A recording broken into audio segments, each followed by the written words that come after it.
does look like we have a quorum of advisory now, although Wasim and Dan are both out of frame at the moment.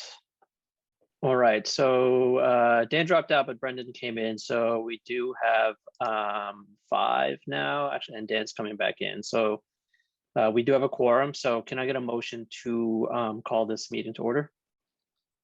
So moved. Second. All right, let's vote. Mark? Aye. Jane? Aye. Wasim? Aye. Brendan? Aye. Dan, are you with us now? All right, you're muted, but I'll take that as a yes there. And then I'm also an aye, so meeting is called to order, 7:03 p.m. This is Wednesday, February 2nd, a meeting of the Sherborn Advisory Committee.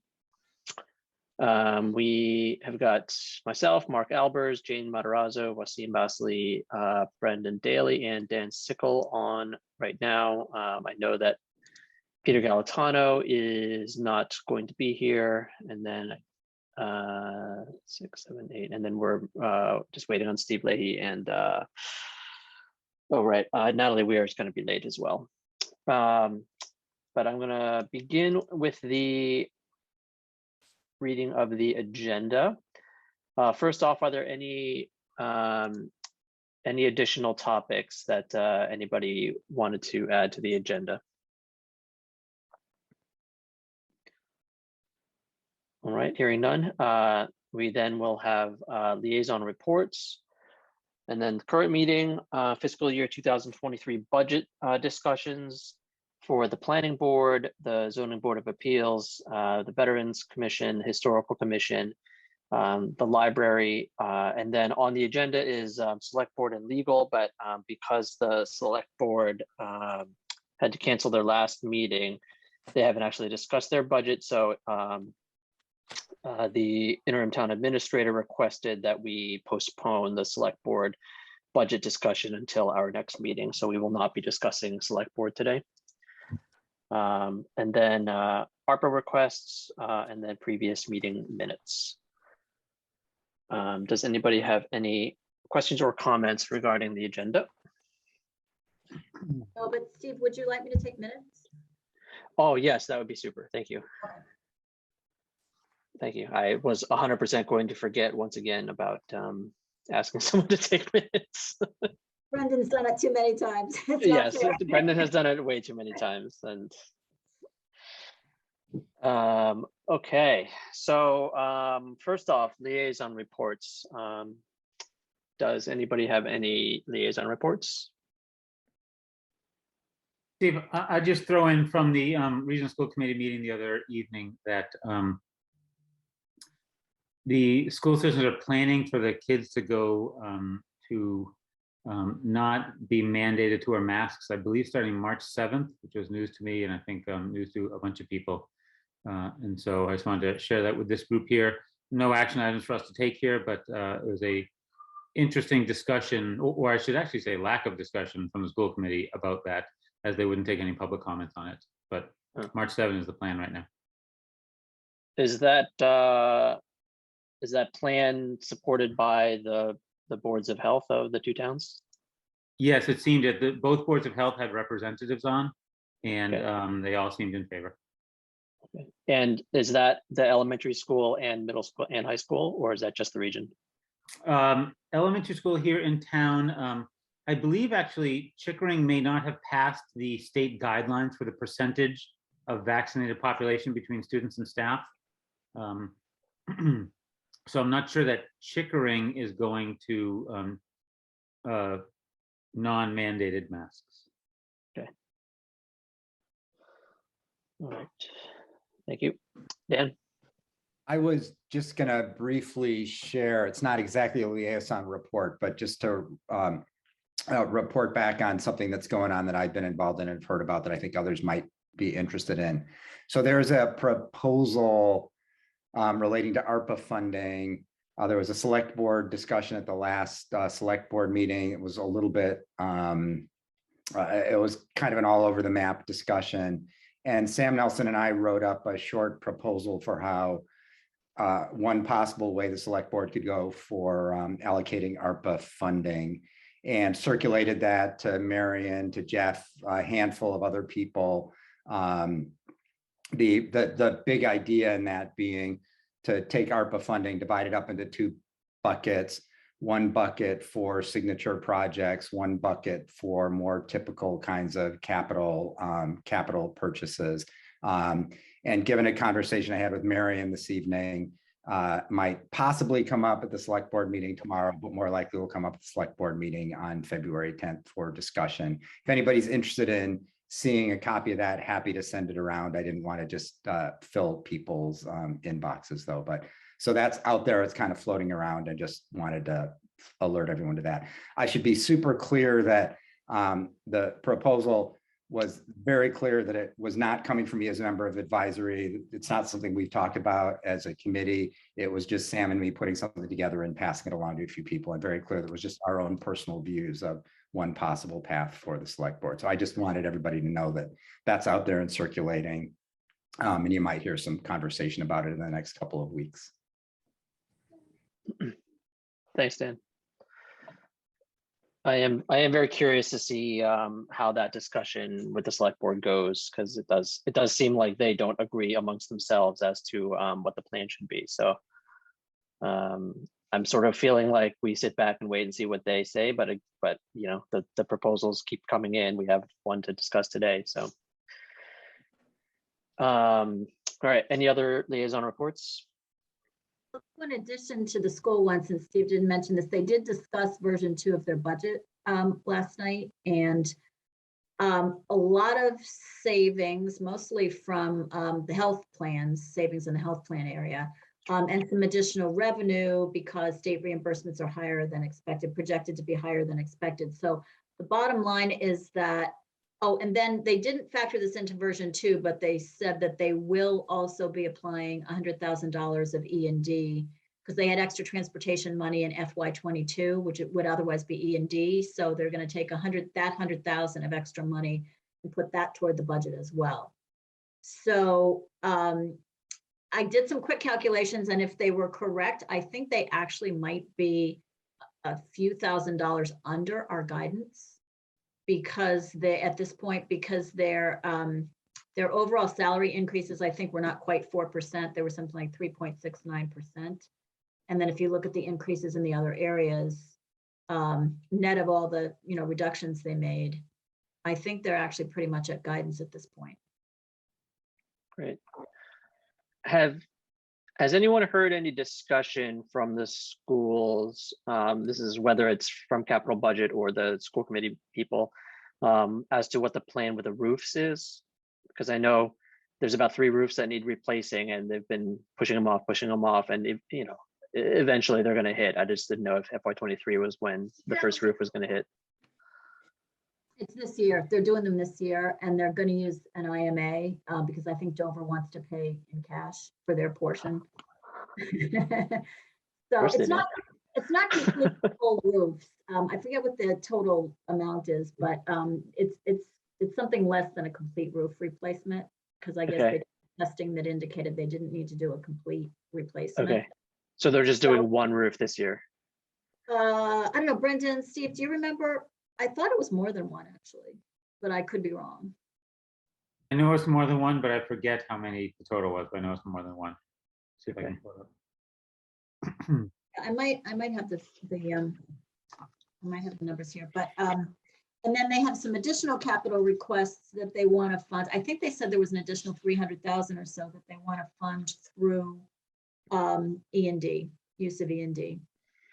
And they claim that if they do all of that, they will be under 5% for E&D. Okay. I mean, Brendan, Steve, did I get that? Is there anything else, or did I get it? Does it sound right? I think you were both there last night, so. Yeah, I didn't catch the tail end of it. I lost connectivity as I was driving, but I believe that is correct, that they are right there near, but just below our overall guidance of 4% on that.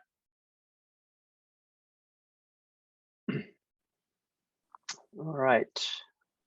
All right, any other liaison reports? All right, if not, then we'll move on to our first budget, which is the planning board. I see Chris Owen and Gino Carlucci are both here. Let me pull up your planning board.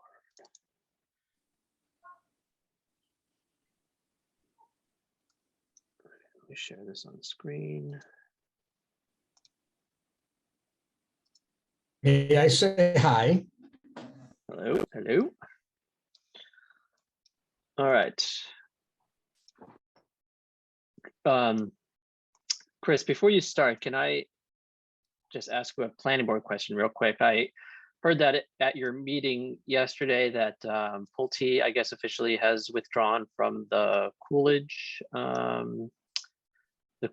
project. Do we know anything about whether Baystone wants to, is planning to take over the entire thing, or is it the whole thing in limbo right now?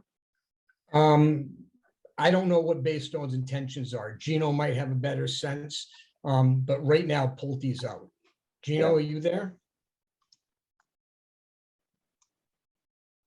Is I thought I Gino saw here? Gino. Oh, Gino, you muted. Sorry. Okay. We don't know anything for sure, but I know that they're also, Baystone is before the Conservation Commission, and their hearing for tomorrow night was again asked to be continued. Though I believe, from what I heard, they said that there was some additional information needed about the water and sewer projects that somebody was waiting for. I don't know if it was from their engineer or from one of Framingham or Natick's engineers or something like that. So hopefully they're still planning to go forward and either take over Meadowbrook or get somebody else to take over that portion, but there's nothing definitive that I'm aware of. Okay. They have And not as- withdrawn their project, so Okay. that's a little bit encouraging, I guess. Okay. And are the two projects like actually reliant on one another? Like without Meadowbrook, can the 40B still go ahead, or does it really require? Because I know they were like sharing the utility aspect, right? Exactly. Legally, they can go be separate, but I assume they need both projects to share the cost of that infrastructure. Okay. Can I ask what happened there? Why that's happening? We're I trying don't think to find anybody out. knows, right? I don't think. Gino? We're trying to find out. I'm trying to find Oh. out, but I don't know at this point what's going on. If I may comment, I think it was, the agenda was posted to have a budget. I would be reluctant to talk about too much. Yeah, I agree. Sorry, it's my fault for bringing it up. It's just, I know that That's okay. it happened yesterday and it has significant fiscal ramifications for the town. So since I had you both here, I was like, I'm going to ask them about this. Yeah. If I may all right. just address, the biggest change in the budget for the most part was the lines for the sustainability coordinator was under the select board, and the past town administrator asked if that could be brought into the planning budget. So that's that big payroll jump that you see. Yep. Other than that, things are pretty straightforward, but I'm here and Gino's here if you have any questions. So that sustainability coordinator, that line, the 29,166, is that only covering Gino's portion of that role? Or okay, because Yes. there's also a separate budget for sustainability coordinator that I presume is Dorothea's portion, and then some supplies and things. Correct. That's still a line item in the select board budget. Okay.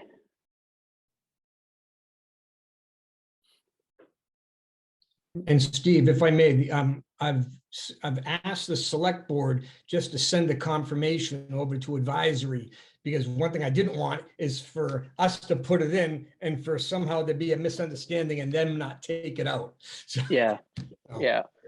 No, it's like I said, originally we were going to do select board tonight also, but because they had their meeting snafu last week, they haven't discussed their budget yet. So I think we'll just try to sort it out with them at our Yep. next meeting.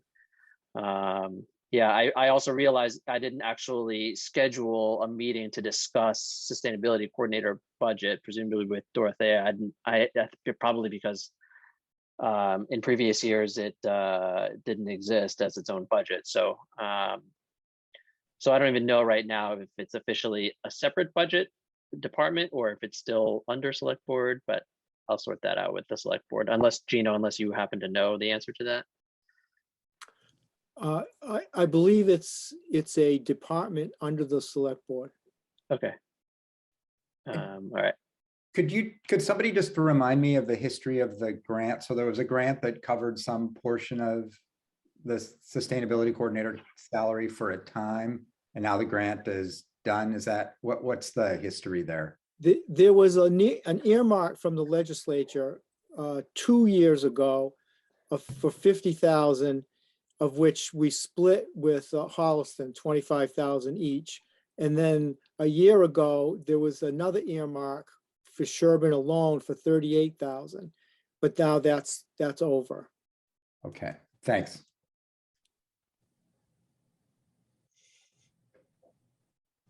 So the 29 is just Gino, and then there's a separate 39,000 that is for Dorothea. Is that correct? That's what I believe that's correct. Because that's significant. I mean, wasn't that position originally approved at about $40,000? So combined, is that the number of hours that position is currently, the number of hours currently associated with that position, or have the hours increased? Do you know? No, it has not. It has not increased. At least my time is 13 hours a week dedicated to that. That's been from the beginning. Yeah, so here you can see that at least you're right. Gino's portion is 13 hours. I think probably since we're not talking with select board until next meeting, we can probably just try to sort out the rest of the sustainability budget next week with them. But right now, I guess we can just focus on planning board, which other than that looks pretty much as advertised. Their expenses are always quite low. Yeah, everything looks pretty straightforward there, especially since you've come in level funded. Any other questions from advisory for the planning board budget?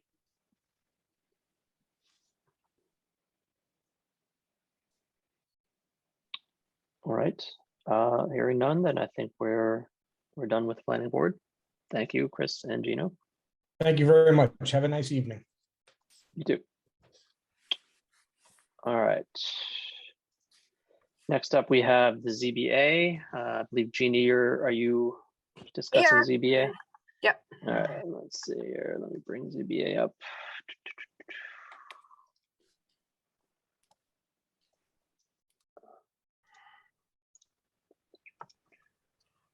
It's a small little budget.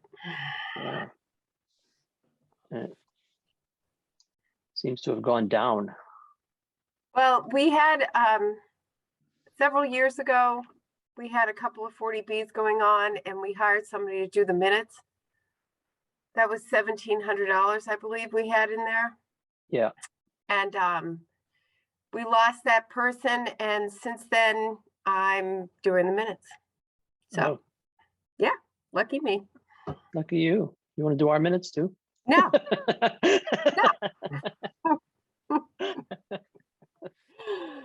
So So I think Deb just felt where we haven't used the 1,700, it didn't make any sense. If we have any consulting services needed, normally because of the 40Bs, they provide funds for us to pay those. Okay. So it just didn't make sense to pull them out. Great. All right, well, I have no questions about that then, other than that drop in 1,700. Yep. Anybody else from advisory have any questions?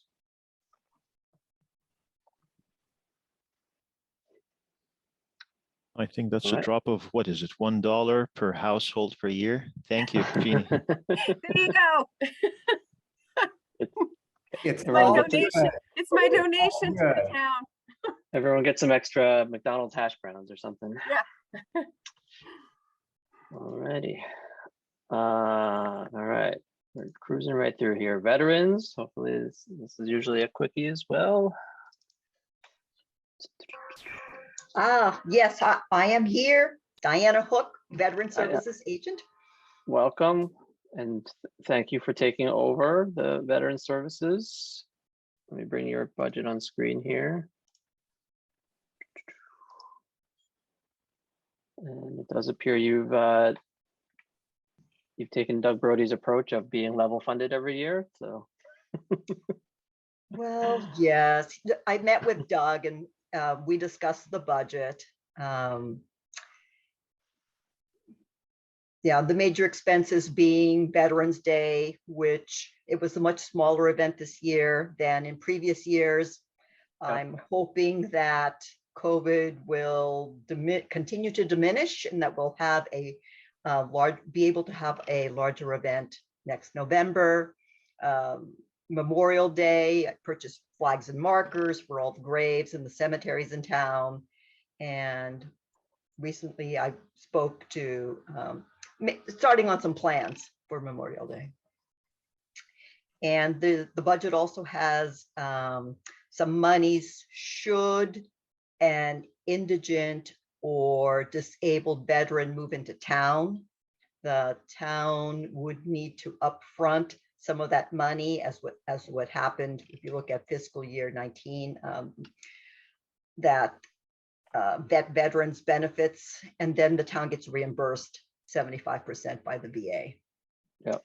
So there's some monies that at this point in time, it doesn't look like I'll need it, but a disabled veteran could move into town and we're set to support them. Yep. I do recall that being the case every year, so. Great, does anybody have any questions for Diana about the Veteran Services? All right, hearing none, I think we're done with that one. Thank you very much, Thank Diana. you. Thank you. All righty, next we have the Historical Commission.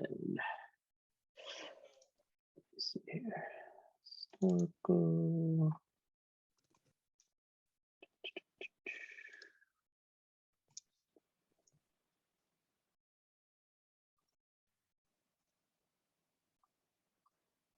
All righty, and I believe I see Peggy Novak and Susie Wheelwright.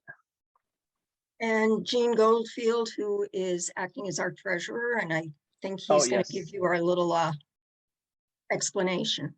Great, thank you, Jean. Go ahead. Good evening. For fiscal year 23, our budget is $3,400. That's more than we typically request because it has two parts actually. It includes a one-time request of $2,000 in addition to our annual budget of $1,400. And if you like, I can briefly explain what the one-time request is. Yes, you may have noticed that there are signs, 4 of them that identify that welcoming individuals into town, into the Sherborn Historical District. And over the years, those have become bedraggled, damaged, destroyed, and absent. So we were able to use encumbered funds to pay for 2 of those 4 signs. And this part of the FY23 budget is actually to pay for the remaining 2 signs. The other part of our budget consists of our annual maintenance of the memory statue in town and our ongoing sign program, an example of which is up at Farm Pond, although probably under a fair amount of snow at the moment. So that's accounting for the $3,400 request. Great, thank you. And I take it basically because the amount is so small, that's the reason why it's going into operating as opposed to a capital, because presumably these signs typically would last for many, many years, right? It's just yeah, we were advised by Jane that this would be the appropriate way to go. And in fact, the signs that are being replaced were put up first when I came onto the commission in the early 1990s. They're on wooden posts, and the posts have rotted and the plows have taken them down. So yes, you're right. It's a replacement of something that is expected to last a fair amount of time. And we believe that the design that we've chosen will be more durable than the one it's replacing. Great. Are you guys addressing all the signs, or are there other ones still that will need to work later? There are 2 that are no longer there because the plows took them down last winter. And the other 2 are still there, but not in very good shape. So 2 are on order, and we'd like to replace the other 2 before they actually give way. So that would cover the total of 4. Got it.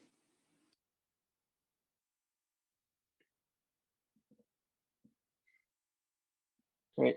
Any other questions from advisory members for the Historical Commission? All right, that sounds good to me. Thank you all very much. Actually, sorry, sorry. I do have a quick question. Well, maybe not so quick. I'm working off of memory here, so please forgive me if my facts are wrong. There was, I think, a discussion maybe last year about some signs that have been there for a very long time, maybe 100 years, and we were talking about potentially maybe the state will fund this. This is unrelated, right? These are different signs we're talking about. Yes, I don't know who should handle this. This is actually quite a can of worms. I'm not sure you want to hear the complete story. The short version of the story is that those are separate signs, and the process of doing anything about those signs is in abeyance because of sensitive content in those signs that's gone all the way up to state government, and we are waiting to get some kind of guidance about what's going to happen with the material in the state seal. Got it. Okay. And just to be clear. Yes, go ahead, Peggy. Just to be clear, it's not sensitive material specific to Sherborn signs, right? But the tercentenary signs are what they're called, and they were put up long ago by the state in celebration of the state's tercentenary celebration. But the state seal is being studied by a commission at the state level as to whether it should be changed. And so doing anything about our signs, which are in pretty sad shape, was put on hold until there's guidance from the state as to what to do about the state seal. So it's a separate issue from these signs and a little bit out of our hands. Thanks. All right, any other questions for the Historical Commission? Right, hearing none. I believe that's all we have for you. Thank you all very much. Thank you. Thank you. Thank you. All righty. Now we've got the library. Let me bring this one up.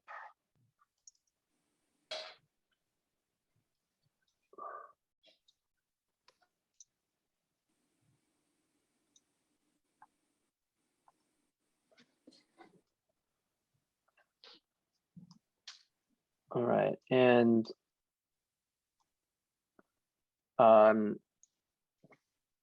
so just to be clear, we are here to discuss the library's operating budget. We're not here to discuss the status of the library construction project.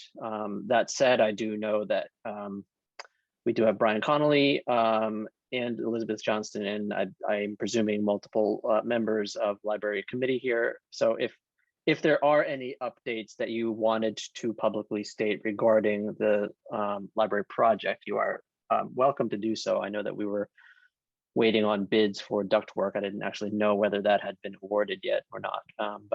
But so if there are any updates on the project that you wanted to give, you are free to do so, but do not expect to be grilled about it here by the advisory committee.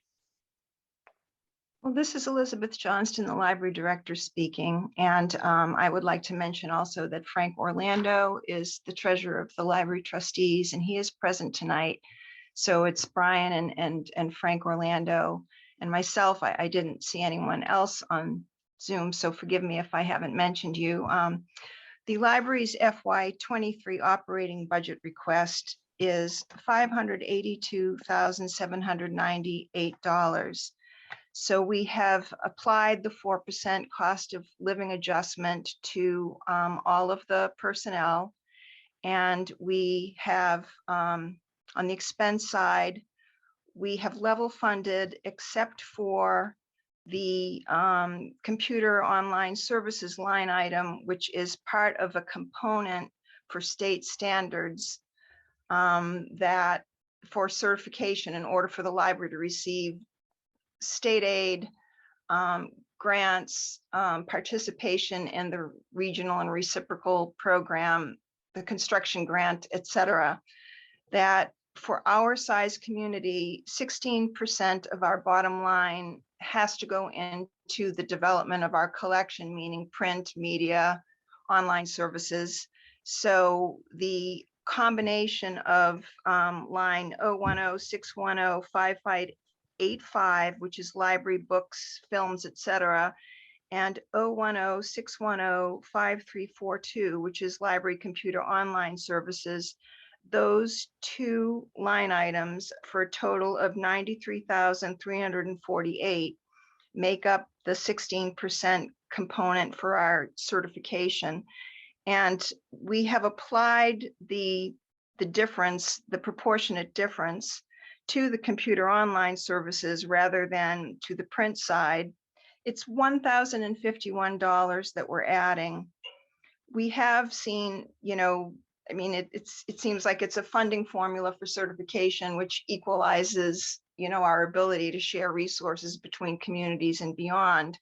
But just on a local level, so you know what that represents, we have had, a skyrocketing increase in the use of our ebooks and our digital materials during the pandemic. So, normally I would maybe be apportioning some of this increase to print, but I am apportioning it to the computer online services because I do believe that the community has discovered an appetite, for using those resources. I do know that when we opened again after the pandemic and allowed people to browse, some of our increased usage shifted back to print because people were able to come in and browse.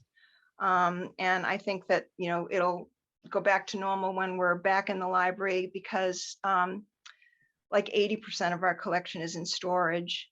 So when we bring it all back together again in the library, we'll see, more of the print resources being used. I'd like to mention that last year we restructured our budget significantly since the beginning of, the library having a budget, the utilities costs and other building maintenance expenses were always in the library's operating budget.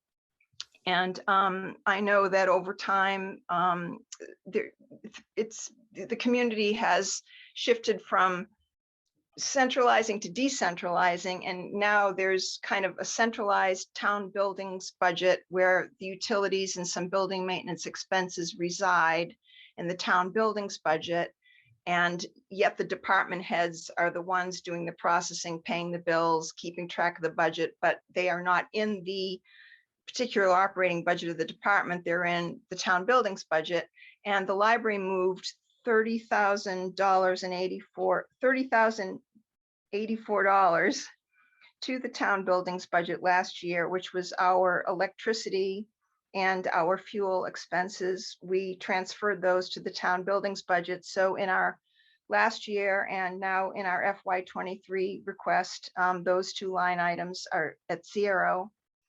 I have been I've been, spending those resources through the town buildings budget. But of course, when we did this design, when we came up with this restructuring, we fully expected to be back in the library. And we expected to have a full year to be able to, run through what our costs were going to be in reality. And so when you look at the library's expenses in the town buildings budget right now, we've got $22,000 in an electrical line on them, and we've only spent $2,700 because, in the community center, the space is really small, and, it's not representing what our costs were when we were in the other library, the real library. In our fuel, our $8,000 fuel budget, we've only spent like $1,300 of that $8,000 fuel budget because we're in the community center, and we're charging, we're being charged 67% of the utilities, but it's a much smaller space. It's 1,000 square feet versus 23,000 square feet. So, so we basically have that money is not being utilized right now by the library to the full extent that we transferred that $30,000 into the town buildings budget. We're not going to be spending all of that. We do have expenses while we are in the community center that we continue to pay for, the maintenance and some cleaning and, all of our other basic operating expenses line items. You can look at the history, and you can look at the 3-year average of the spreadsheet that Deb Seifring put together, and you can see that we're really kind of close to where we estimated we would be. And so I guess that at this point, what I'll do is open it up to you. I do want to add one thing before I open it up to you, and that is when we're talking about state aid and the certification, we are this year, the governor granted the cities and towns an increase in state aid for its public libraries. So we normally receive about $4,200 in state aid, and this year we're going to receive more like $6,000. That goes right into the operating budget. So, that's an increase of state aid supporting the program. So do you have any questions? I'm sure you do. Yes, thank you very much for the summary. So in terms of the salaries, this, I am presuming the projection is based on an assumption of 100% open and operational in the new building, right? Which I'm very much hoping it will actually be the case. Yes, that's what it is for FY23. And in fact, in FY22, I did, think up until I guess it might have been March or April, I did still think we were moving back in. And so I did hire some positions for, the full positions, but I also had a retirement. Cheryl Ouellette, our full-time children's librarian for 23 years, retired.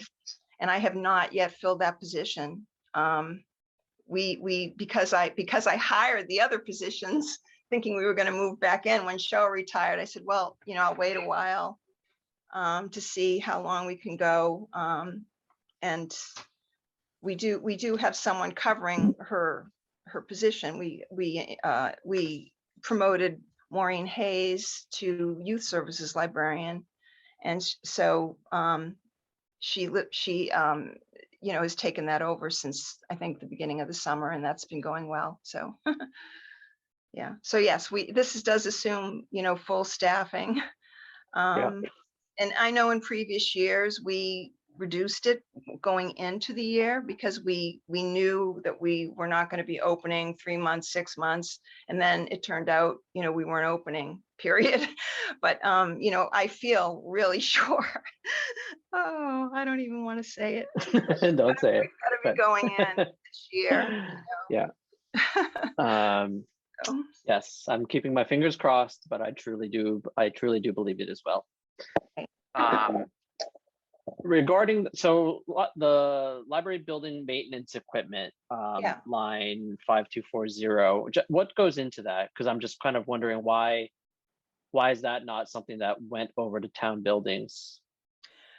Well, it's interesting because there were a lot of things a number of years ago that we estimated that were recurring operating expenses having to do with inspections and things, and we really weren't sure until we got into the building what those items were going to be. And I'll just give you a quick rundown of those things: elevator inspections, fire extinguisher inspections, HVAC maintenance, alarm maintenance, septic. 4 years ago, we were estimating that those were going to be about $12,000, of maintenance, but we really don't have contracts for those things yet. Mm-hmm. So, what we did was we looked around and we researched and we looked at what it costs the other town buildings to have those things. We looked at the town buildings budget and we said, well, if it costs town hall, this much for its fire extinguishers and that much for its HVAC. So we were able to come up with a pretty good active estimate. There was a decision made for the line item that you mentioned for maintenance. There's 12 in that line item that was designated to be used in FY22, but didn't end up getting used in FY22. We had an estimate of $12,000 for cleaning services, $1,750 for equipment maintenance and repairs, $14,000 for building repairs and maintenance, $750 for windows and door maintenance, and $1,000 for the maintenance and cleaning of rugs and tile, for the total of $29,500. So, that's what got approved last year for the maintenance of for a year in our new building. And, I realize now, I'm like, even if we had gotten in there, I mean, what things cost now, I don't know if any of our estimates would have held up. I think, like all the fuel, the electricity, maintenance, any of the services, the supplies, the materials have all gone up so significantly that I think if we had been in the building, I would have had to work really hard to, be able to afford some of these estimates of building maintenance expenses, which for so many years had been so stable and reliable to predict. But predictability is, not where we're at. So yeah. So a lot of those things that you rattled off, I mean, they sound like the things that Sean Colleen handles in all of the other town buildings. So is there a reason why this line didn't just go into town buildings so he could take care of those things for the library like he does with all the other buildings? Yeah, I do think that we wanted to be able to have the trustees by the regulations for the trustees and their role through their charge through the Commonwealth of Massachusetts as elected officials of the town. We really try to stay true to the fact that they have the custody of the building. So we felt like, like the utilities, for, that are, basically, that's not the custody so much of the building, it's a cost of being open. And then also all of the inspection services that I mentioned before, we felt, well, those are all mandatory. So the trustees cannot choose to do those things. The town must do those things. But for the trustees to be able to fulfill their charge as the ones who have, that's their role. If you look at in the state regulations. But I do think that, you know, when we get into the building and we find out what it really is like to be in there and how we might be able to work with the town on some things, it may make sense that by and by the town will end up with some contracts for things like doors, windows, rugs, which they don't really have right now. You know, it's sort of like you go out, you try to you make your priorities with your building. So we may end up over time jumping into any kind of a service that the town gets a contract and it goes for town-wide. For instance, one of the things I would be really interested in is, of course, being part of an HVAC contract. We have a completely new HVAC system. So, you know, whoever is in charge of all of the other towns' HVAC system, if it's the same company, then they should come in and they should look at the library's HVAC system and they should include us in any kind of a preventative maintenance contract. But we don't have that yet because, you know, there's just a lot to be sorted out that's kind of above my knowledge of HVACs. Sure. Right. So that number, looking at FY22 this year, you know, you have budgeted 29,500. Yeah. And as of January 13, you've already used 20,564 of that.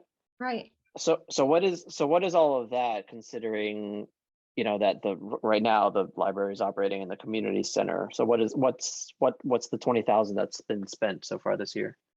The community center's fees, we pay $1,700 a month to the community center, and we also pay for a share of their cleaning service. So that's why I'm sort of like glad I'm glad I had that continuing to be in my budget, because we ended up remaining in the community center, and so I could take those from my operating costs. Yeah.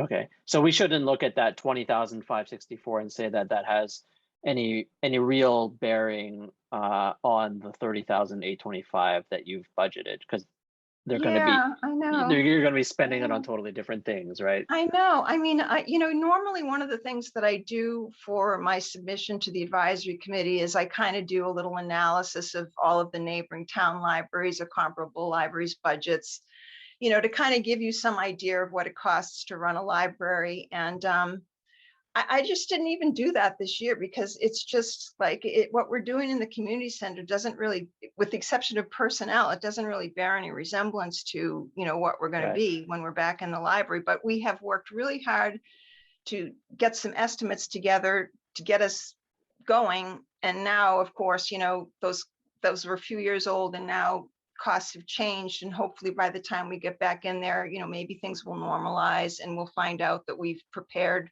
very well. You know, we've been lucky with that in the past. So yeah, okay. So you're right, Steve. No, that 30,000, that expenditure is not like what it's going to be when we move back into the library. Right. Okay, then the next two lines, library building, computer tech support, and library telephone. Two questions about those. Number one, have you had any discussion, I guess with Diane Moores, about putting those things into the newly created IT department budget, or is that something that you specifically want to keep in the library? I think, well, we are the kind of IT services that the library has through the Minuteman Library Network are a little different than, you know, a sort of a working environment like town hall. So I would really need to look carefully at that. And I haven't been shown any of that and what it is comprised of. I do think that telephone and data, you know, telephone and data, right now I happen to be paying for both because we're in the community center and we're still paying for a landline. But then we were so blessed to have some wonderful, talented people in town who went over to town hall and got us all wired up over there and did all the work with Verizon to get us set up so that we could test the fire alarms and test the phones and test the elevator and everything. So my data lines, which are all going to be voice over, and my phones, which are going to be VoIP, those are all installed and running, and I'm paying for them too. But when I'm back in the library, there's an opportunity, I think, for me to look at like what we might be able to consolidate in terms of telephone and the data in terms of the monthly cost through Verizon. But I get really great discounts for things that the town is not eligible for.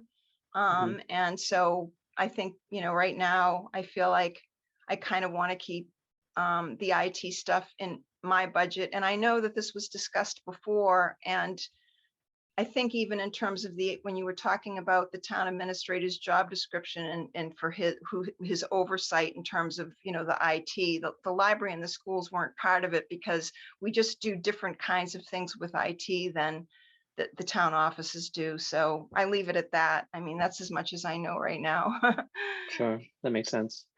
Looking at those lines, though, I see you've got 500 budgeted, and you've already used, $4,405, and then for telephone, again, you're, halfway through FY22, and you're already over that budget. Now, I know, I'm not worried about actually FY22 because I know you're going to be able to cover it with, the savings from salary. But I'm just wondering. Do you think that your FY23 budget requests, which are level, are they still going to be accurate, considering how high they've? Yeah, I mean, I think that the year to date for FY22 is an anomaly because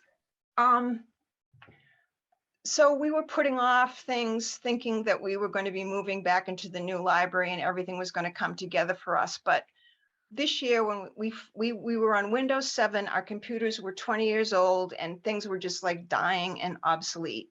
So I ordered all the new computers, knowing that, sooner or later they would be getting installed in town in the new library. But for the time being, we installed what we could in the community center, and we used the consulting fees of Kevin Whitman to come in and to update our software and to do the migration for our new hardware. So that's why it looks really expensive this year. And historically, it's been on the lower side. So that's why I'm explaining, why that I don't think we're going to, if the 4405, I don't think we're going to be running into that on a regular basis. Okay. Let's see. I think that's all the questions that I had. If anyone else from advisory has questions for Elizabeth? Yeah, so Elizabeth, just to clarify, you'd mentioned the 93,000 for books, media, and online, and you said 16%. What's the relevance of 16%? Do we need to keep 16% in order to be part of that Minuteman network or something? So is that what we need to do? Okay. Yeah, so then in that case, does it make sense then not to take things out of this budget and move it to other budgets, but rather keep things in this budget so that, I mean, maybe it's a good thing for us to actually spend 16% and to have the increase applied to books and things like that. But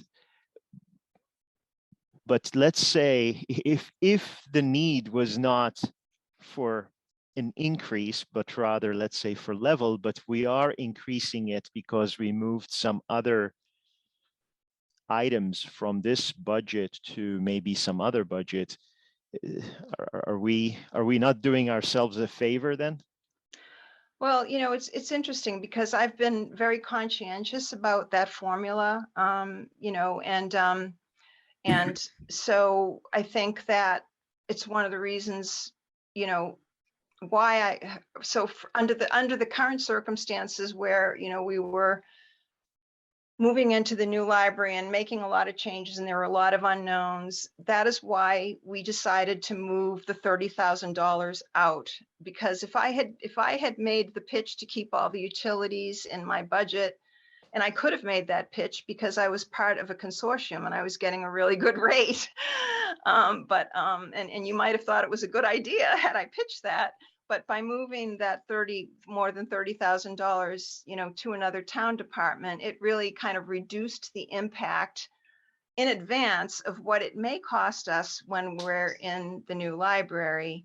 It is, I feel that the formula is, important philosophically, but it's also important because I think that, that it would be a very difficult line item to justify every year if the support for those collections weren't built into kind of a state program like this. So got it. I hope that answers your question. I think I made a mistake here. So by moving the items out of this budget, you actually reduced the amount that we needed to reduced essentially the 16%. I potentially did, yeah. Because the thing is that if I had left the utilities in, the 16% would have been, calculated on a higher number. And further, when we move back into the library and we maybe would have potentially run into some unknown expenses, let's hope not, again. So it's just, I'm trying to keep it into some, I'm in a reasonable and proportionate, place. And so I really kind of feel, so. Okay. Yeah, no, thanks for explaining. Yeah. I made a mistake there. Okay, thanks. Yeah, no, you were right also, but I'm just giving you the other side of it, trying to manage, the budget, and to have a reasonable budget and still provide good service. Yeah. Elizabeth, this is Dan Sickle, another question about those lines. I noticed that on the two pieces for the collections piece, the print piece and the online piece, in the online piece, it looks like year to date, you have pretty much spent the full FY22 budget. And then down in the print piece, it looks like you've spent just less than a quarter of the budget. Is that just a matter of timing of when bills come and the cycle of the year, or is there something more happening underneath the surface? There's a little bit of the fact that it's, how we're being invoiced. For instance, our annual periodicals invoice is coming to us late, and, where there's a few things we're catching up on, but that's really just a small part. The big part is pointing to the fact that I reapportioned, and I'm allowed to do this because, this expense line item, is voted in town meeting as one number. But for your guideline purposes, that I'm able to actually what I did was I put more of that print cost. I bought more digital and online because of the pandemic. Because, prior to the pandemic, most of our patrons were into print, and it was only a small percentage of people who were really using our ebook collection and everything. But it went up honestly, it was like a 300% increase, which, means when I say 300% increase, I'm probably talking like it went from, maybe like 1,000 to 12,000 the first year. It's just these numbers are all based on kind of a small population, but they're still very dramatic increases for small libraries. So when, so what I do now when I order like some of the, the latest and greatest in print, I make sure that I order the ebook as well. And there's people already lined up to, borrow it because, they got used to that. They're being protective. So that's what I did. So that's why it's looking a little lower on the print side, because I decided, of that, 16%, I decided that during this year and during the other years of the pandemic that I was going to put more into the digital. Okay. We have movies that people can, download. There's, all kinds of stuff that people are taking advantage of. But they still came in for our curbside services to pick up books and paper bags and now, they're coming back. You know, we've been a lot since June. People have been coming in to browse. So, yeah. Okay, so it sounds like, tell me if this is the right way to think about it. Should really think of it as one total collections budget. Yeah. You're just trying to respond to community demand and allocate as needed to meet that demand within the overall budget number. Yeah, that's a big part of what I do. Yeah, is to you know, serve that with the dollars I have. Yeah. Yeah, I get it. Thank you. Yeah.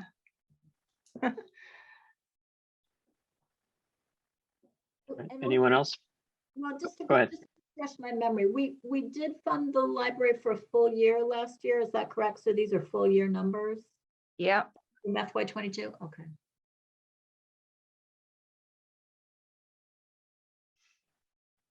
Yeah. And Any other? Projected, I hate to ask this question, but is the projection, I mean, you said you thought we would be back into the library, but will it be by July? Is that the projection at the beginning of FY20? Right now, and I might turn that over to Brian. Brian? Yeah, no, so I think if the plan right now is that we would be back in July or August. I can give a quick update, as Steve invited, on the ductwork replacement. So and I think, as you all know, kind of the middle of last year, we discovered that some of the ductwork had been damaged in the construction process, and we have to remove the ductwork for kind of health and safety reasons. So we did award a bid about a month ago to a company called Bristol, who's removing the ductwork, and I think they actually are starting. They did the prep work earlier this week, and we'll be starting that off in a couple of days. And then we also received bids on the replacement of the ductwork on last Thursday. And those bids, we're going to the kind of select board to get that approved, as well as the trustees and the library building committee. And then I think our meeting is next Tuesday. But so based on the bids we received, those bids did include, both a cost and time to do it. And the time we were requesting that they responded to meets a schedule that gets us done in, kind of mid-July. Couple other things, if I could mention too, is I think you all know on the advisory, but every year we have specific endowment funds, private funds in the library that are dedicated to kind of ongoing operating costs and maintenance. So last year, I think we contributed $61,000 to offset the operating budget. We will have at our next trustees meeting, we'll probably be voting on that. Even with the market turbulence over the last year, we anticipate we'd be making a similar contribution to offset the operating budget for fiscal year 23. And also wanted to mention that we've gotten a private grant of $200,000 for a similar purpose, where it's, the use is meant to be for not touching the principal, but using some of the investment returns to supplement operating budgets. And the thinking around that is, in the new building, the budget is obviously larger, and so having additional funds granted to us by a private foundation that we could, we could potentially increase the offset to the operating budget. So I just didn't want that to go unnoticed on that. Right. So the funds from the the library funds and the grant are reflected here, or they're not yet reflected? They're not. They're separate. So it's the private endowment, and then typically what we've done every year for many years is looked at the returns on that particular fund and then voted to contribute some of it to offset the budget. And it's not reflected in here. It would be, if it was, it would be kind of a new line item under total department expenses that would be, a negative number under that 582 to bring the overall number that town would pay to a smaller amount. You have an estimate of what the reduction might be? Well, I don't right now. Again, last year it was about $60,000. And again, the performance again up through January has been strong, at least through year end it was strong. And so we'd expect something similar, but and Frank Orlando, our treasurer, is on the phone, and we'll spend some time in the next probably a couple of weeks to come up with what an estimate would be and then bring it to the trustees for an approval. Yeah, try and suggest that they'd be in the same range. And Brian, I don't know if you want to mention anything about the landscaping. Yeah, thank you. That's another good one to bring up. We also recently received a grant of $75,000 from the Wheezy Foundation to fund, once the building is done, to fund landscaping around it. And there has been a committee in the town with Mary Moore, Hadley Berkowitz, Janet Walsh, a few others who work professionally in that field, but they've created a plan and kind of presented a plan that would cover the costs of really some, I would say, some really effective landscaping around the new building. And that would be funded predominantly through that private grant that we received in November.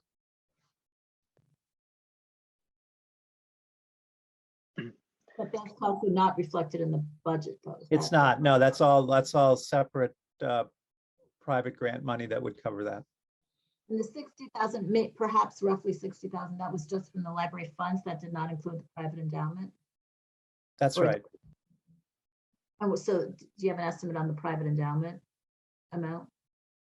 Well, we have an endowment that is, and there's certain specified uses for different funds that we have, and one of them is for maintenance. So we typically take anywhere from 2 to 4% of the investment gain on that, and make that contribution. Oh, I'm sorry. I thought there was an additional grant or additional funding you were referring to, but you're just referring to. Yeah, there's additional funding that we just received in late December of 200,000. And the intention for that would be for future years once we're into the new building and have increased operating expenses. But that we can't touch the principal for that. We can only touch the gains on that to be able to allocate. So right now it's all principal. And Jane, I believe, and unfortunately Deb's not here to clarify this, but like usually when these annual contributions come in, I don't think that they are reflected in the library's operating budget. I think they just come into the general fund as one of the lines in the other amounts to be raised, because the operating budget needs to reflect the actual cost of running the building and not the offsets. Thank you. Yeah, there's like an omnibus footnote, that's underneath, that's got the footnotes for some of the offsets. And that's where it appears, Steve. Yeah.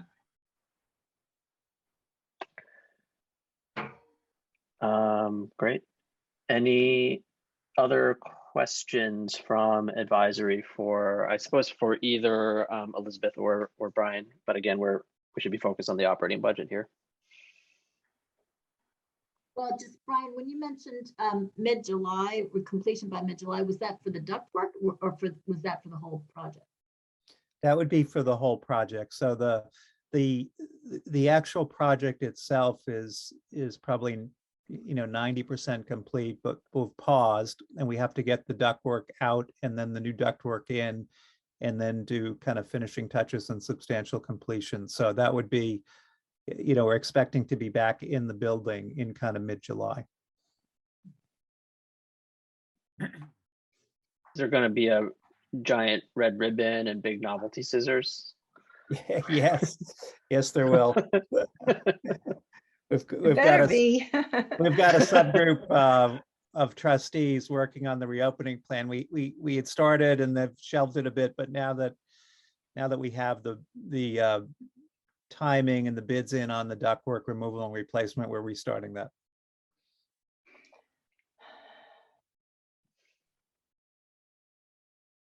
Great. Last call for questions or comments about the library. All right. Hearing none. All Thank very you all. good questions. Very good Everything, yeah. questions, everyone. Thanks. We try. We try. I know. I hope I gave you good answers. Yeah. Something Thank to you think very about. much. Yeah. All right.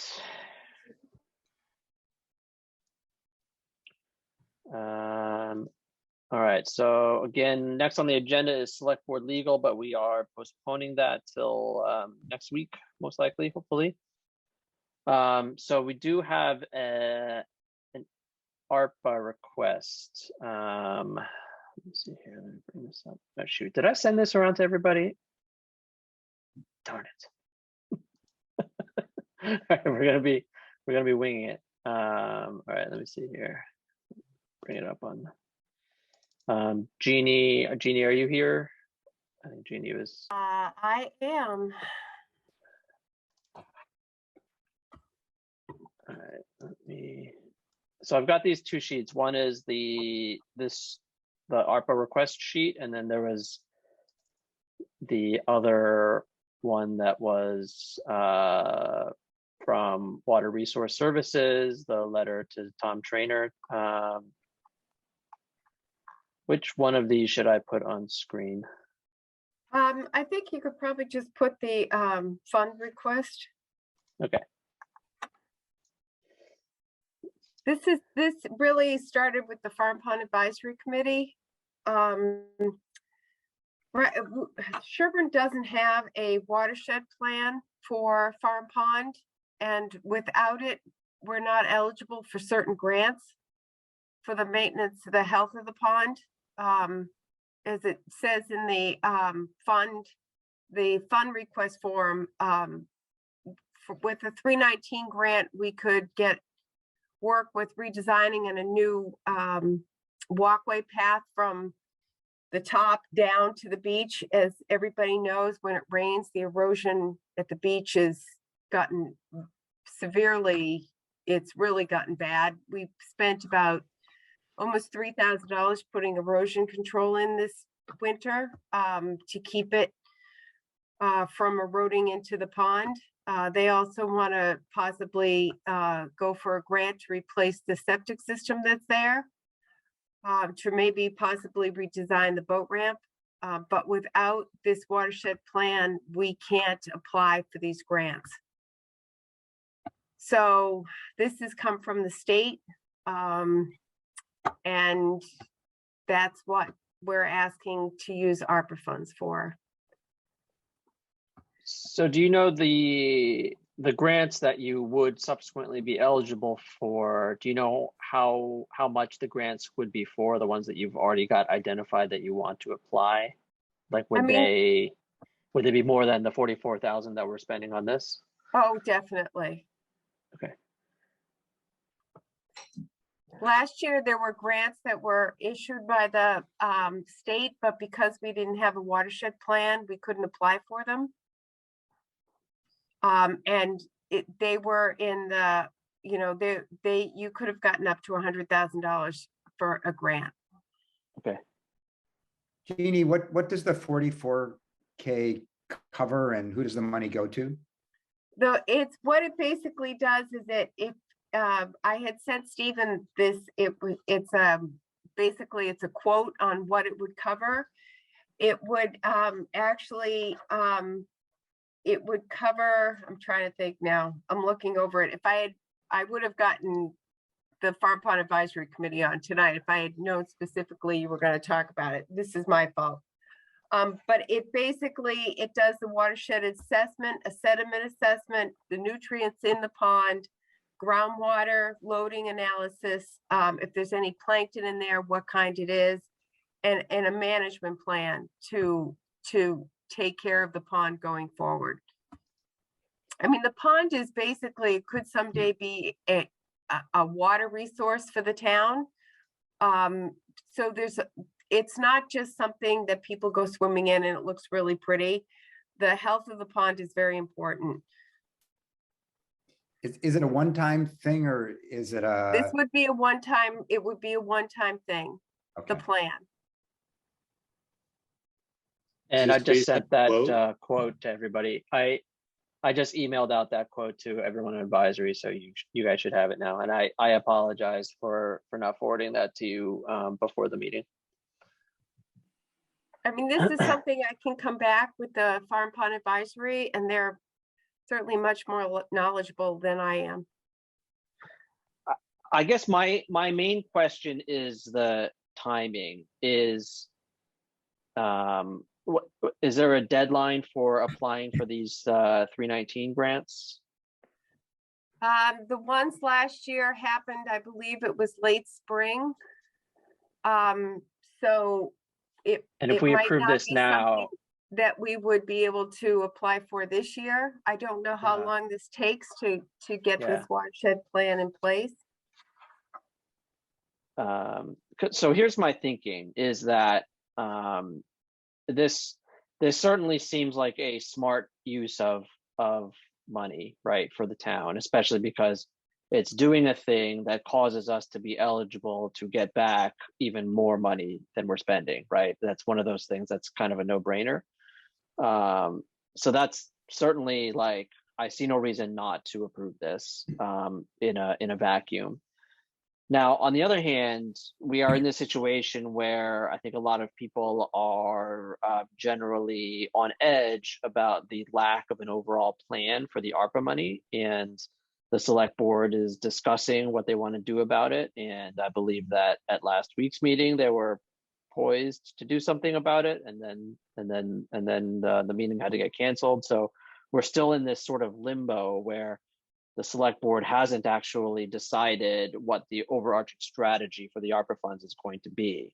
And I feel like we're leapfrogging that process if we approve this right now, which I don't have a problem with, because this obviously is something that is probably going to go forward anyways, but it's just a matter of, okay, well, should we follow the process that we have decided to put upon ourselves, or are we going to ignore that? And so to me, the main question then becomes, okay, well, is there a time sensitive aspect to this? That is to say, if we were to approve this today and the select board approves it tomorrow, we would therefore be able to apply for these grants this year. And if we delay by a month, now we have become ineligible for the grants this year, and we've pushed everything back another year.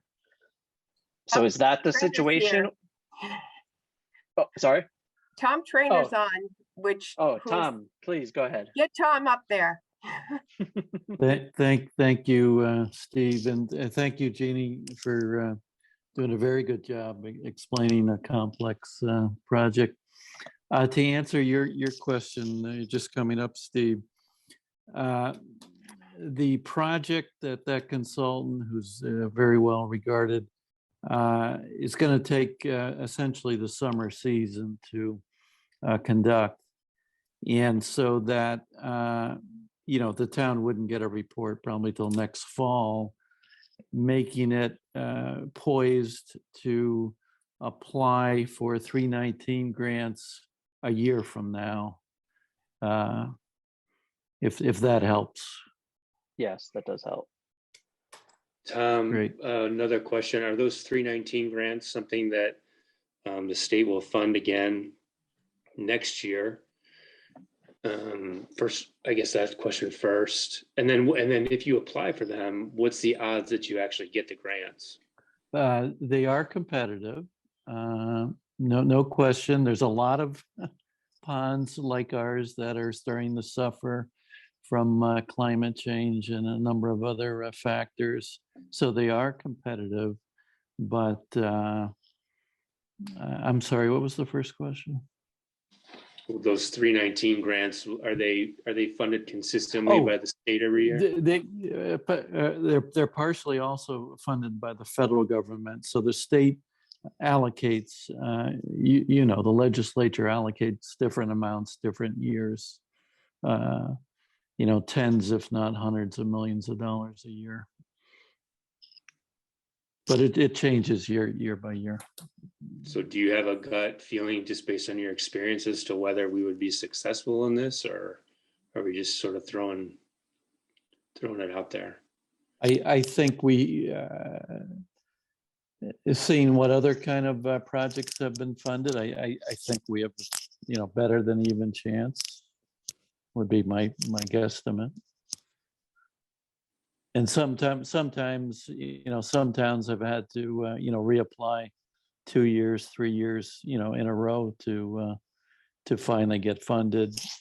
Maybe that could happen, or maybe could get funded on the first request. But the pond right now is suffering a lot from erosion from the recreation area, the parking lot, the paths down to the pond. That's leading to some issues, and just climate change and the increase in temperatures is really leading to a lot more in the way of cyanobacteria and some other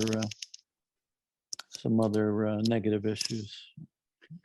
When were you hoping or anticipating to get this consultant started?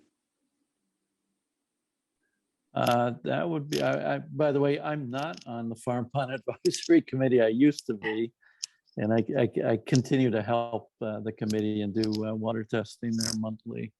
That's probably a good question for the committee. I'm not sure. Okay, I guess maybe this is the same, but 44,000. We do this study, we find out all this information. Does that lead to other costs? I mean, the things that you just mentioned aren't things that are going away. So once you have a plan, that means you have to implement a plan, right? And that's a very good question. And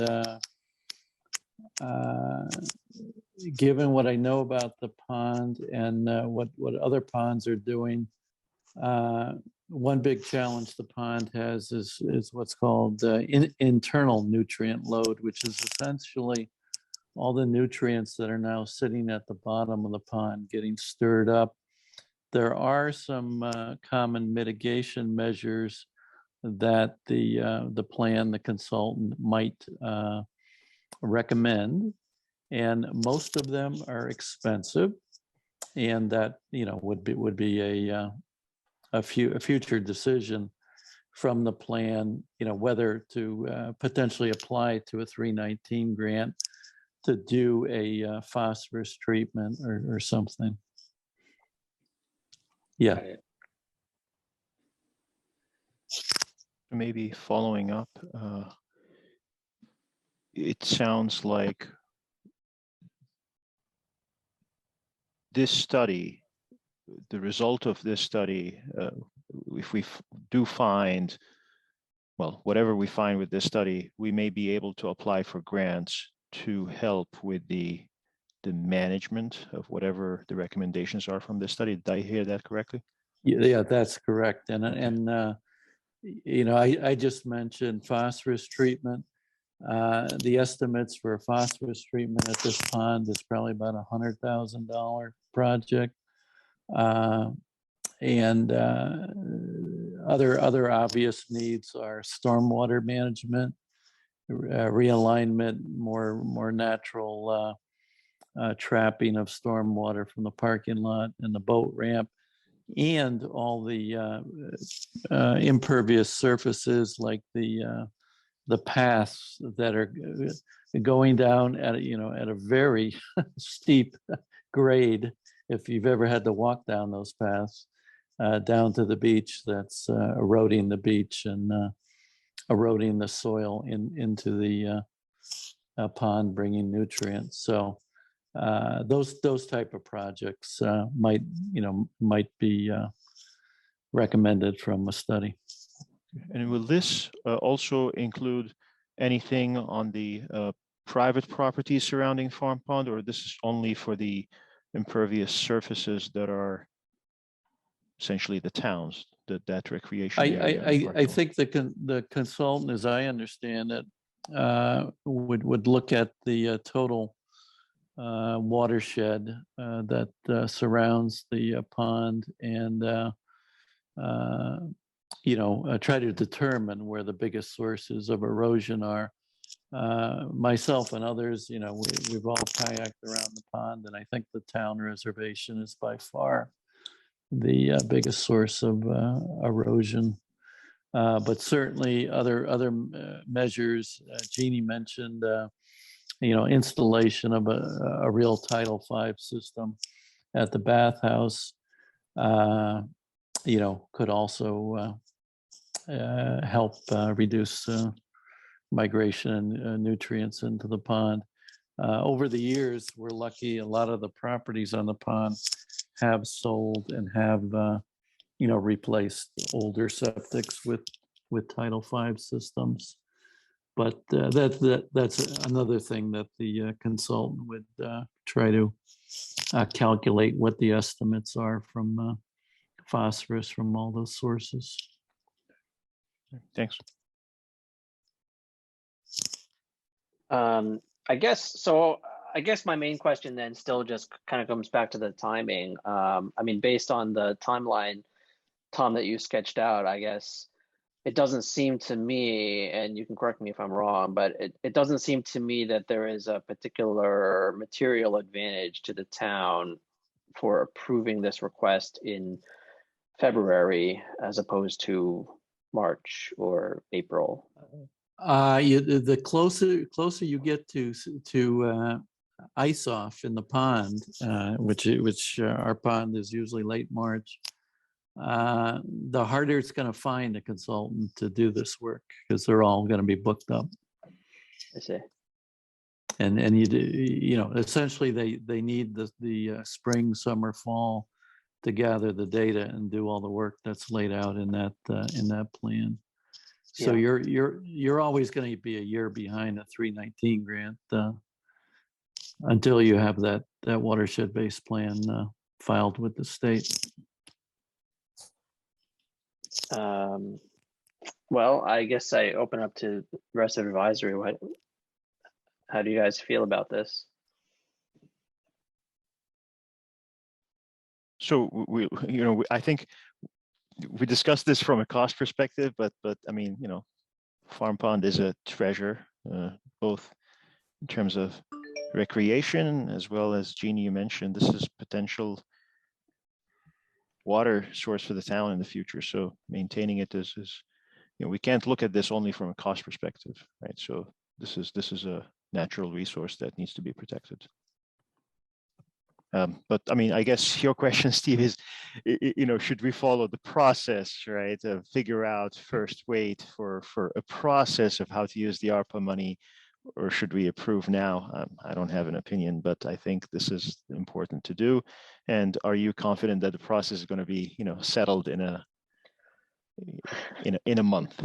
How long have we been talking about it? I mean, I don't know. We do conveniently have a select board member who has recently joined our meeting, so we can just kind of suggest to her that the select board be quick about settling the process for this ARPA fund strategy, so that we can get moving on everything. But yeah, I don't know. How does everyone else feel? I mean, I guess I'll give you my opinion. My opinion would be, again, the ARPA funds, they do not require advisory approval, right? They only require select board approval. We've, as a town, have decided to take it upon ourselves to do this process like we do with the reserve fund transfers, where I think the select board would like advisory to weigh in on it first, right? And so I'm like, yes, great. We would like to weigh in on all of these because they involve spending money that belongs to the town. So given that, to me, it seems like this is a very wise use of money and a good use of ARPA money. Ultimately, whatever the strategy is going to be that the select board chooses, I find it hard to believe that this wouldn't fall under the positive criteria that they would establish for how they want to use the ARPA money.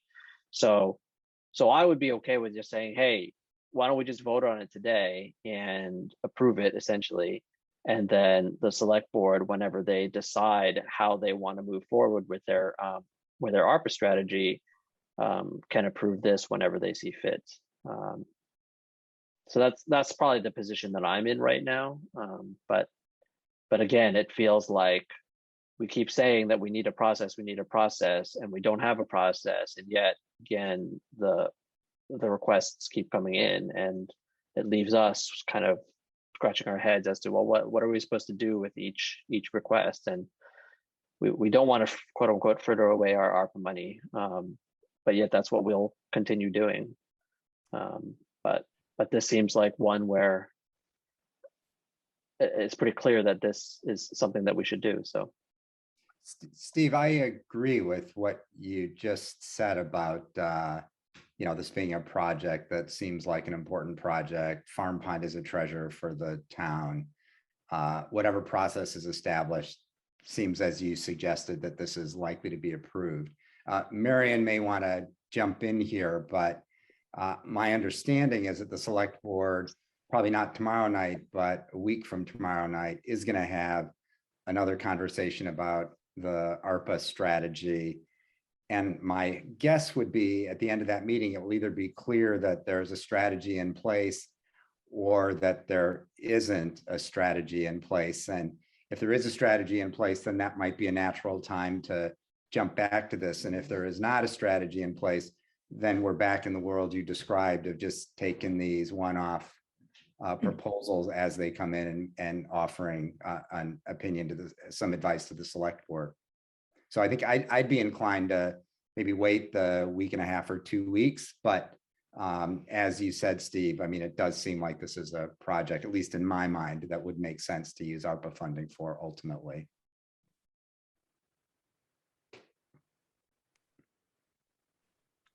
yeah, Marion, go ahead. Right, I don't speak for the select board here, I speak for myself. But I am quite determined to get this on the select board agenda for next week. That's February 10th is our next meeting. And we've had a very good, I think, well thought out proposal for a balanced approach to the ARPA funds that we'll discuss then. But whatever is done, the approach has to be collaborative between advisory, the capital budget, the finance director, etc. So that's what's going to be coming up next week. So maybe hold your horses, and I hope we'll have something before long, because we really need a strategy, as you say. Okay. I didn't mean hold your horses on approving this. If you like it. I mean, keep in mind also, Marion, that advisory has weekly meetings up until the public hearing. So almost without exception, the night before any select board meeting, advisory is also meeting. So at any time when it's like becomes clear that, okay, select board is finally ready to deal with this, we can always meet and approve this the night before, but I mean, realistically, I was going to say that does require Jeannie to come to our meeting as well, but realistically, I don't think it does, because we'll have already discussed it, and we would really just need, to officially vote on it, and then I'll fill out the form and send it to Deb. So I'll come back. It's okay. You already do so much for the town, Jeannie. But I'm okay either way, really. However, the rest of advisory thinks they want to do this, we could vote on it now, or we could wait until it seems like select board is prepared to actually develop and execute a strategy, and then vote on it then. But either way is fine with me. So next week, this time, will we be in a better position to evaluate that 1 week from today? I don't think so, because select board will be discussing it 8 days from today, not 7. Yeah. So next week we'll be in the same boat that we're in right now. I think personally, my opinion, Steve, I would be in favor of just moving it forward. It's not like, yeah, that's what I would say. Jane?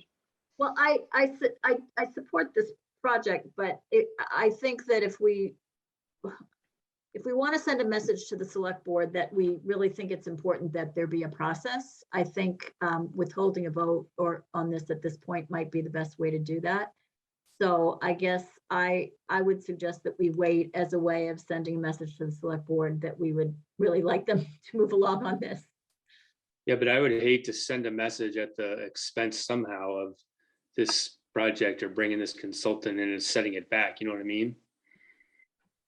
Well, Is the select board going to get that message? Do you think it's too subtle, Jane? I think we could say it directly. Yeah, number one, here.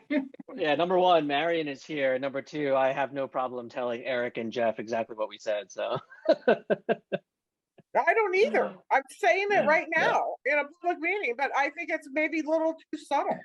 I don't know. I think I agree with Mark Albers to just like vote on it and let the select board sort it out, whether they want to have a system, they don't want to have a system, they want to do it willy-nilly. We can't control them at all, apparently. If I may add in, I feel somewhat similar in that even if there's not formally a process that the select board says, so long as we understand what the guidelines are for ARPA spending and have some sense of a high-level strategy of what the town wants to spend the money on, we can make our recommendations as we so choose. And I feel like there doesn't necessarily. Steve, I don't think we know any of those things. We don't know what the high-level strategy of what the town wants to spend the money on, do we? I agree. That's my question. I need less of a process here, more of a strategy. And I'm sure I can look up the guidance for ARPA funds somewhere on the state website. But I'd love to know if there's a high-level strategy for the town of what we want to spend the allocated funds towards. Because once we have a strategy that we all understand, then whether we vote on this now or next week or the week after, to me seems less important. I don't think we have a strategy. We talk about it every time. We keep asking, do we have a strategy? And the answer is always no. There never is a strategy. So I would agree with Mark. It's okay, vote for it, and then let the select board sort out a strategy, because it appears that they're the people that have to do it. We've begged for a strategy. We've asked for a strategy. If nobody's doing a strategy. Natalie, that's our plan for next week. So maybe, listen in on select board, and we'd love to hear from you on that. That would be next Thursday, the 10th. You're going to come up with a strategy then on how to spend the money? No, but we're going to come up with a way to make decisions. But ultimately, the advisory board has an important role in this too, and we're not trying to usurp the advisory board's role. So I think you should vote what you think of this project. right, ultimately, I just can't imagine that whatever the overarching strategy is, I can't imagine that spending money on Farm Pond would not be in support of the strategy. If this was $44,000 to, I don't know, buy some guardrails for the roads, I'd be like, wait a second. I don't know that is something that we really want to do, because that might not be the strategy that we want to use ARPA funds for. But I feel like $44,000, that's going to kickstart additional potentially grant funded projects to maintain Farm Pond. I'm like, yes, that's exactly what everybody's probably going to want. So that's why I'm kind of like, I'm okay with just voting it today, even in the absence of any meaningful guidance from anybody outside of advisory. I move to vote it. All right.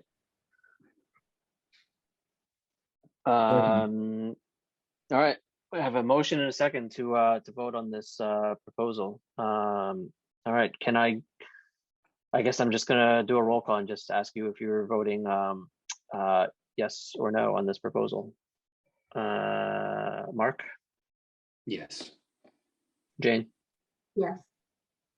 Wasim? Yes. Brendan? Yes. Dan? Yes. Steve? Yep. Natalie?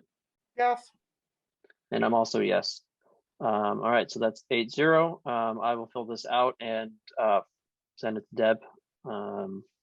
Great. And Marion, of course, you are here, and you've heard what advisory has to say about trying to move forward quickly or expeditiously with this whole ARPA strategy thing. Yes, I certainly have heard, and I didn't need convincing. I'm Yeah. on that. Thank you. All right, so the last thing we have is minutes from the previous meeting. Let's see here.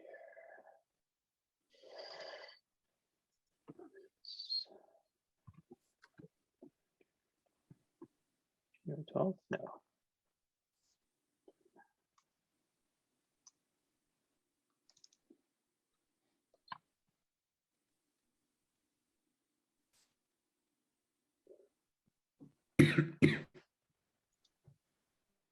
All right, these are the minutes from Brendan. Again, I apologize, I have not read these yet, so I'm going to scroll through on screen. If anybody has already read them and has any edits, feel free to just call them out.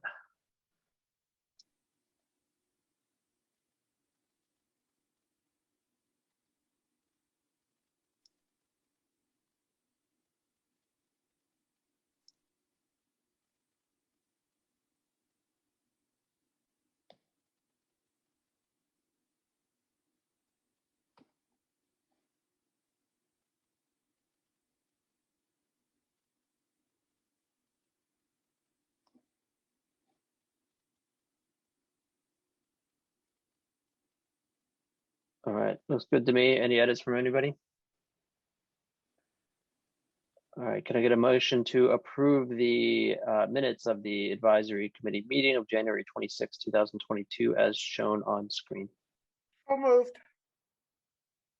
Second. All right, we'll take a vote. Mark, Yes. Jane? You're muted, but I saw that looked like a yes, right? Sorry, yes. Wasim? Aye. Brendan? Yes. Dan? Aye. Steve? Aye. Natalie? Yes. And I'm also an aye, so the minutes are approved 8-0. And that is the last item on the agenda. So can I get a motion to adjourn? I move to adjourn. Second. All right, let's vote. Mark? Aye. Jane? Wasim? Aye. Brendan? Aye. Dan? Aye. Steve? Aye. Natalie? Aye. And I'm also an aye. So meeting is adjourned at 8:44 p.m. Thank you very much, everybody. Have a good night. Thanks, Steve. Nice. Bye-bye.